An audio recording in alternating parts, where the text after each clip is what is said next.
Meron tayong kasabihan, aanhin pa ang damo kung patay na ang kabayo. Hihintayin pa ba natin na mawala ang ating mga lolo't lola bago mapadama sa kanila ang ating pagmamahal at pagpapahalaga? Thus, to assist our senior citizens as they approach their late years, this bill seeks to distribute the 100,000 cash gift much earlier and in 3 tranches when they reach the ages of 80, of 90, and of 100. The amounts necessary for the implementation of the law shall be included in the annual General Appropriations Act and will be upgraded by the National Economic and Development Authority or NEDA according to the average annual inflation in the preceding 3 years. Sa awa ng Diyos, mabibigyan na tayong lahat ng mas mahabang buhay.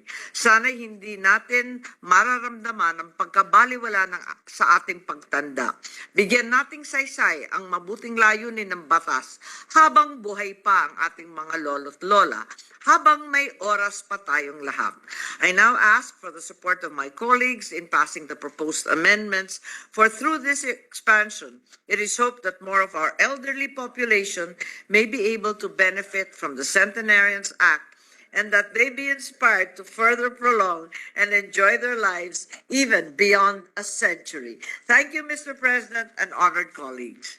With this, more senior citizens will benefit from a cash gift of 100,000 pesos, as it will be equally distributed in 3 tranches at ages 80, 90, and 100. This means that around 33,000 pesos will be given to beneficiaries for every 10 years. I rise today, Mr. President, to co-sponsor one of the measures closest to my heart, the amendment to the centenarian law. It was in the same hall in 2020 when I first pushed and fought for this measure. However, the fight was momentarily halted because of the pandemic. Naantala man ng bahagya, alam nating darating ang tamang panahon para rito. And today is that day. So close to my heart, I filed Senate Bill number 21 as my topmost priority measure this Congress. Hindi napagod, hindi natinag, because of our dear senior citizens deserve no less. Kaya nga nagpapasalamat tayo sa ating chairperson, Senator Imee Marcos, na talaga namang hinanapan at ginawa ng paraan upang maisakatuparan ang mga adhikain ng panukalang ito. Hinihikayat ko kayong lahat na bigyan suporta ang ating mga mahal na senior citizens. Let us recognize and value the role that our elders play in our society.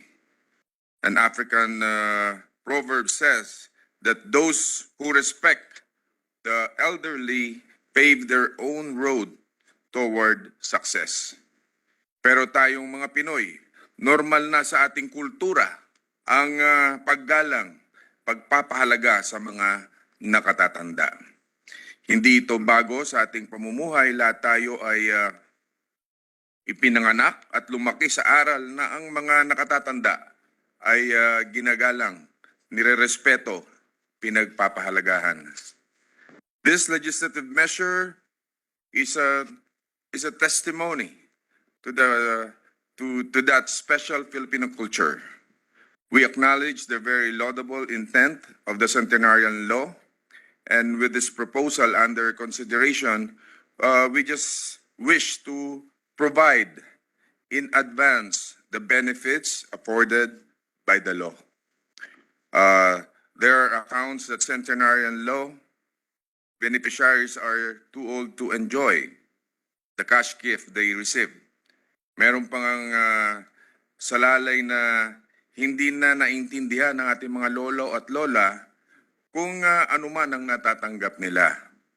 Panukala lang natin na ma-advance lang sana ng mga nakatatanda upang kahit papano ay ma-enjoy pa nila ito. Habang sinusuportahan natin ang panukalang ito, kalakip nito ang dalangin matamasan nila ito sa lalong madaling panahon at maihatid natin ang tulong at kalingang damandama sa ating mga senior citizens. In view of all this, Mr. President, this representation, together with our very able sponsor, Senator Imee Marcos, appeal to this body to overwhelmingly support this measure. Thank you, Mr. President. Thank you, Mr. President. Thank you, Senator Revilla. Next to co-sponsor the measures, the distinguished gentleman from the city of Valenzuela, Senator Sherwin Gatchalian. I move that he be recognized, Mr. President. Senator Sherwin Gatchalian is recognized. Thank you, Mr. President. Good afternoon to everyone. Good afternoon, dear colleagues.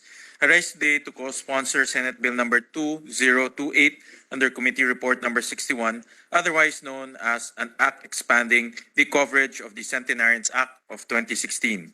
The cultural value of family and respect for the elderly is deeply ingrained in our Filipino culture. It is common for us to have multi-generational households where grandparents live with their children and grandchildren. We always make sure that our lolos and lolas are well cared for and that they never feel abandoned or neglected. Even in our local communities, we all know that it is too heartbreaking to see elderly people surviving on the streets. That's why in Valenzuela, for example, we established Bahay Kanlungan to serve as a home for abandoned senior citizens residents. In fact, with our intent to replicate this initiative nationwide, this representation filed Senate Bill number 950, known as Homes for the Abandoned Senior Citizens Act of 2022, which seeks to provide a framework for other local government units to address the plight of a more vulnerable sector of senior citizens. As we push for such transformative steps for our senior citizens, there is no denying that we wish our aging loved ones could stay with us forever. Unfortunately, as much as we want to, living to reach 80, 90, or even 100 years is quite rare in our country. According to the latest data of the World Bank, the average life expectancy at birth in the Philippines is 72 years.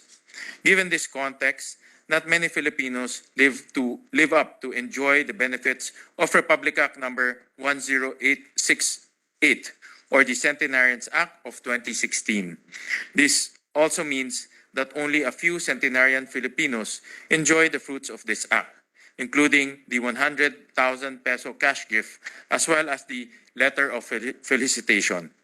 According to the 2020 data released by UK-based care home marketplace Loti, only 2 in every 100,000 Filipinos are centenarians. Sa madaling salita, kaunting senior citizens lamang ang kinikilalang benepisyaryo ng ipinasang Centenarians Act of 2016. With this reality, Mr. President, I stand today to co-sponsor this measure that seeks to broaden the coverage of the Centenarians Act of 2016. Through this measure, we can further celebrate the contributions of our beloved senior citizens to nation building by providing more beneficiaries with the necessary support and recognition they deserve. Once the passage of this bill becomes a reality, our Filipino octogenarians and nonagenarians will also reap the rewards of the Centenarians Act. With this, more senior citizens will benefit from a cash gift of 100,000 pesos, as it will be equally distributed in 3 tranches at ages 80, 90, and 100. This means that around 33,000 pesos will be given to beneficiaries for every 10 years, while also allowing inflationary adjustment of the amounts that they will receive. Mr. President, the passage of this measure will surely motivate our senior citizens to live longer.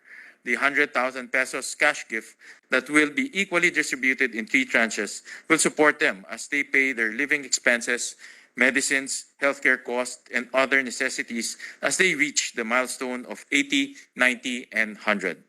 Sa totoo lang, ang simpleng paggamit ng senior citizens discount, tuwang-tuwa na ang ating mga lolo at lola.